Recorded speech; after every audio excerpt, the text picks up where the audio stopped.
মাছ খেতে সকলেই ভালোবাসে, তবে কাতলা মাছে অত্যাধিক মশলা ব্যবহার করলে কাতলা মাছের স্বাদ নষ্ট হয়ে যায়। আজকে দেখাবো কত সহজ সরলভাবে কাতলা মাছ রান্না করা যায়। প্রথমে মাছগুলো এনেছি, ধুয়ে লবণ হলুদ মাখিয়ে রেখেছি বেশ কিছুক্ষণ সময়ের জন্য। রান্না হবে সর্ষের তেলে, তাই সর্ষের তেল দিয়ে দিয়েছি। এবার গরম হওয়ার জন্য অপেক্ষা করছি।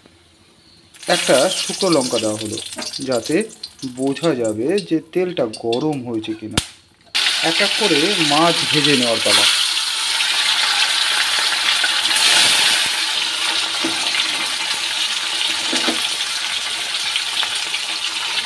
মাছ ভাজা হবে, তার মধ্যেই বেটে নেব কিছু মশলা। আগেই বলেছি একদম সহজ সরলভাবে তৈরি করব, তাই এখানে আছে জিরে, কাঁচা লঙ্কা, আদা। এটা শিলনোড়াতে বেটে নেব। মাছ ভাজা মোটামুটি কমপ্লিট হয়ে গেছে। প্রথমেই আমরা গরম মশলা আর জিরে ফোড়ন দেবো। গরম মশলার মধ্যে কয়েকটা দারচিনি, লবঙ্গ আর এলাচ। এবার মাঝারি সাইজের কেটে রাখা আলু 3 থেকে 4টে। আলুগুলোকে মশলার সঙ্গে আগে ভালো করে ভেজে নেব। আলু মোটামুটি ভাজা হয়ে গেছে। এবার এর মধ্যেই আমরা দিয়ে দেবো বাটা মশলা, যেটা বাটলাম। কাঁচা লঙ্কা, শুকনো লঙ্কা, আর একটু জিরে আর আদা।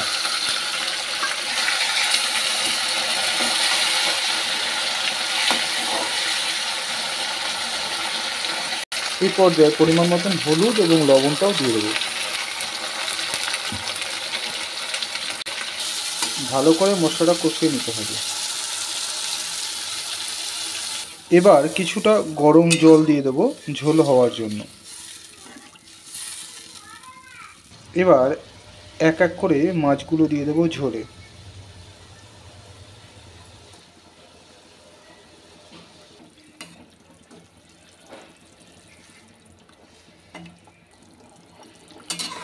কিছুক্ষণ ফুটতে দেওয়ার সময়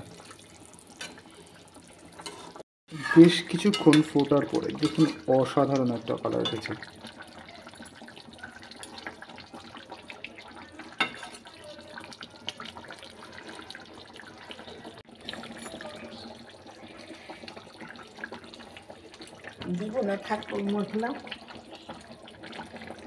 তৈরি বাঙালি স্টাইলের কাতলা মাছের ঝাল।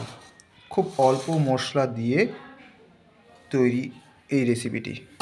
এতক্ষণ ছিলেন রাজুর সঙ্গে। যদি পুরো রান্নাটা ভালো থাকে অবশ্যই চ্যানেলটিকে সাবস্ক্রাইব করে রাখবেন। ফিরে আসছি নতুন একটা ভিডিও নিয়ে, নতুন কিছু খাবার নিয়ে।